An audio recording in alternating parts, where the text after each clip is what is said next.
कैसे हैं आप सब। आप सभी का आपके अपने YouTube channel sociology with Sangeeta में मैं संगीता स्वागत करती हूं।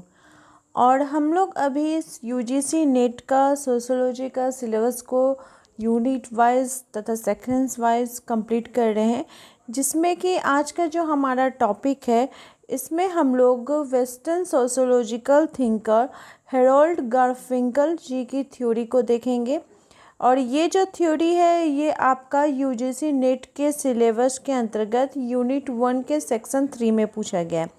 तो इनकी जो थ्योरी है इसे बोला जाता है नृजाति पद्धति शास्त्र, ये यानी कि एथनो मैथोडोलॉजी। तो चलिए क्लास को हम लोग स्टार्ट करते हैं।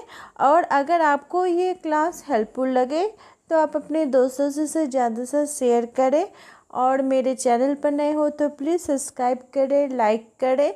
और अगर आपकी कोई भी क्वेरीज हो या फिर किन्हीं के भी संदर्भ में जानना हो तो प्लीज़ कमेंट करके मुझे बताएं।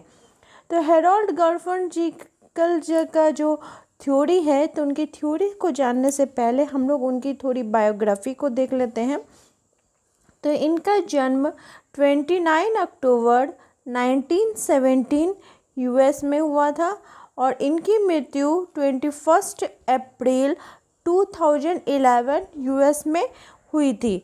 और इनकी बात की जाए तो जो एथनो मैथोडोलॉजी है, यानी कि जो आत्मवाचक क्रिया और संदर्भ के माध्यम से अंतःक्रिया का इन्होंने विश्लेषण किया, और जिसमें उन्होंने एथनो मैथोडोलॉजी यानी कि एथनो का अर्थ होता है लोग और मैथोडोलॉजी का होता है पद्धति शास्त्र, जिसे कि हिंदी में हम लोग बोल सकते हैं नृजाति पद्धति शास्त्र या लोक विधि। इसके अंतर्गत वैज्ञानिक और गैर वैज्ञानिक प्रथाओं का व्यवस्थित ढंग से अध्ययन किया जाता है। गारफिंकल जी अपने व्यवहार को उन्होंने प्रदर्शित किया, इसके लिए उन्होंने ब्रीचिंग एक्सपीरियंस का उन्होंने यूज़ किया। गारफिंकल जी सोशल फैक्ट के बारे में भी आलोचना करते हैं। तो इनकी इम्पॉर्टेंट बुक्स की तरफ अगर देखी जाए तो स्टडीज़ इन एथनो मैथोडोलॉजी, ये बुक की रचना उन्होंने 1967 में की, तथा कंट्रीब्यूशन टू एथनो मैथोडोलॉजी, इस बुक की भी उन्होंने रचना की। ये दो इनके प्रमुख वो बुक हैं। और इनकी जो थ्योरी है, तो इनकी थ्योरी की अगर बात की जाए तो इन्होंने 3 पॉइंट इसमें दिए थे। आप सभी को ये याद रखना बहुत ही ज़्यादा इम्पॉर्टेंट है कि गारफिंकल जी को एथनो मैथोडोलॉजी का जनक बोला जाता है, फादर बोला जाता है। तो इनकी थ्योरी के जो 3 मेन पॉइंट है, इसके अंतर्गत उन्होंने संदर्भिता, चिंतनशीलता और टीकात्मक व्यवहार के बारे में बताया था। गारफिंकल जी के ऊपर पार्सन सूट्स का और हर्सले का प्रभाव भी देखने को मिलता है। तो इनकी थ्योरी की अगर बात की जाए, जैसा कि मैंने आपको बताया कि इसमें इन्होंने वैज्ञानिक और गैर वैज्ञानिक प्रथाओं का व्यवस्थित ढंग से अध्ययन किया था। एथनो मैथोडोलॉजी आखिर है क्या? तो एथनो मैथोडोलॉजी का अर्थ लोग या जनसाधारण द्वारा किसी भी घटना के अध्ययन के लिए प्रयुक्त की सामान्य विधि है, जिसका लोक विधि विधान भी कहा जाता है। हम लोग जो कोई भी वो जो घटना होते हैं, जो मनुष्य की घटना है, उसका अध्ययन करने के लिए जिस विधि का प्रयोग करते हैं उसे एथनो मैथोडोलॉजी बोला जाता है। इसी के अंतर्गत इन्होंने चिंतनशीलता के बारे में बताया। तो चिंतनशीलता के बारे में बताते हैं कि इसमें दिन प्रतिदिन की घटनाओं का लिखते हुए इसका अर्थ कैसे लगाया जाए, ये बताया गया है कि कैसे हम लोग जो हमारे मनुष्य क्या है, वो समाज में रह रहा है, तो उसके अंतर्गत उसके दिन प्रतिदिन बहुत सारी घटनाएं भी होती हैं। तो उन घटनाओं को क्या होता है, एक क्रमबद्ध तरीके से जो लिखा जाता है, जो उसे चिंतनशीलता बोला जाता है। थर्ड इनका है टीकात्मक व्यवहार। टीकात्मक व्यवहार जो है, इसमें उन्होंने बताया कि कैसे लोग अपने दैनिक जीवन में डबल शब्दों का प्रयोग करते हैं। भले ही जो दूसरा शब्द है उसका हमारे दैनिक जीवन में प्रयोग ना हो, कोई अब विशिष्ट अर्थ ना रखता हो, लेकिन फिर भी हम लोग उन अपनी बोलचाल की भाषा में उस अर्थ का प्रयोग करते हैं। इसके जैसे एग्जाम्पल उन्होंने लिया कि जैसे हम लोग बोलते हैं ना कि चलो चाय वाय, तो चाय तो ठीक है, लेकिन ये वाय क्या है? ठीक है। लेकिन हम लोग जैसे चाय वाय बोलते हैं तो हम लोग समझ जाते हैं कि चाय के साथ वाय जो है उसका भी कोई विशिष्ट अर्थ है, यानी कि आपको चाय मांगा जा रहा है, साथ ही साथ उसके साथ कुछ स्नैक्स मांगे जा रहे हैं या बिस्कुट मांगे जा रहे हैं, तो वो वाय के अंतर्गत आ गया। ठीक है, हम लोग समझ जाते हैं कि चाय के साथ हम लोग को कुछ स्नैक्स देना होगा या फिर बिस्किट देना होगा। तो यही उनका टीकात्मक व्यवहार है। जैसे अल्फ्रेड सर्च जी ने प्रघटना शास्त्र के अंतर्गत एक विधि बताई थी और उसी विधि का गार्फिंकल जी प्रयोग करके अपना एथनोमेथोडोलॉजी देते हैं, जिसे कि निर्जाति पद्धति शास्त्र भी बोला जाता है। इसमें जो अध्ययनकर्ता होते हैं, जो रिसर्चर होते हैं, वो किस प्रकार का अवलोकन करते हैं, तो वो सहभागी अवलोकन करते हैं।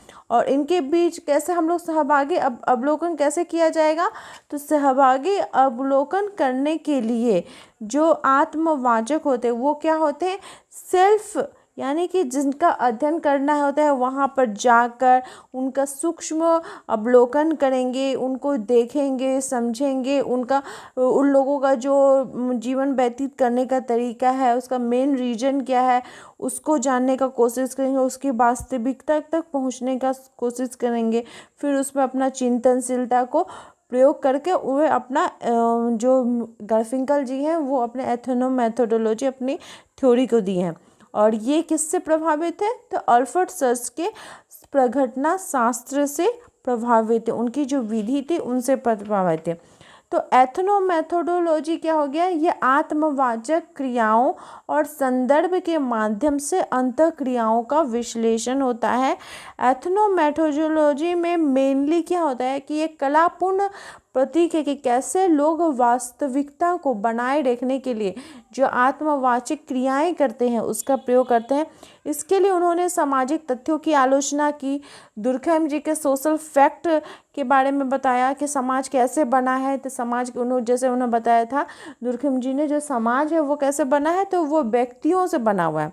और गार्फिंकल जी की जो आत्मवाचक क्रिया है इसमें उन्होंने बताया कि कैसे हमारा अपने सेल्फ, हम लोग अपने थॉट से, यानी हमारे देखने के दृष्टिकोण से हम अपने क्रियाओं को बना सकते हैं। जैसे कि हमारा देखने का जो हमारा क्रिया होता है, इसके लिए हम कोई भी, हम लोग मान लीजिए एग्ज़ाम की तैयारी करते हैं, हम लोग एग्ज़ाम देते हैं तो भगवान से प्रार्थना करते हैं कि भगवान प्लीज़ हमारा एग्ज़ाम अच्छा जाए, हमारा क्वेश्चन अच्छा से आ जाए।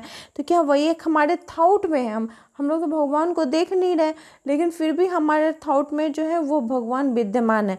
तो हमारा एग्ज़ाम अगर देने के जाते हैं, बाय चांस अगर एग्ज़ाम का पेपर हार्ड आ जाता है, तो फिर भी हम लोग भगवान को ब्लेम नहीं करते हैं, बल्कि क्या करते हैं कि हम लोग बोलते हैं कि भगवान जी आपने तो बहुत ही अच्छा किया, जरूर ही क्वेश्चन सेटर वालों ने कुछ गड़बड़ी कर दी होगी या फिर मेरा लक नहीं अच्छा होगा। लक के ऊपर, मतलब भगवान के ऊपर जो विश्वास है वो चला जाता है कहाँ पे, लक के ऊपर, कि भगवान मेरा लक साथ नहीं दिया।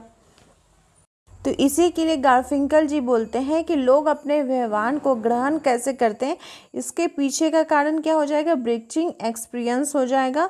और इन्होंने किसकी आलोचना की है, तो दुर्खैम जी के सोशल फैक्ट की आलोचना की है। फिर सामाजिक तत्वों के निर्माण के लिए उन्होंने रोजमर्रा की गतिविधि को महत्वपूर्ण माना है, इसके अर्थ को खुद व्यक्ति कैसे लगाएगा इसके ऊपर उन्होंने जोर दिया है। तो आई होप आपको आज की जो गार्फिंकल जी की थ्योरी है एथनोमेथोडोलॉजी वो अच्छे प्रकार से समझ में आ गई होगी। अगर आपको ये क्लास हेल्प लगे तो प्लीज़ आप अपने दोस्तों से ज़्यादा से शेयर करें। मेरे चैनल के साथ बने रहने के लिए आप सभी का थैंक यू।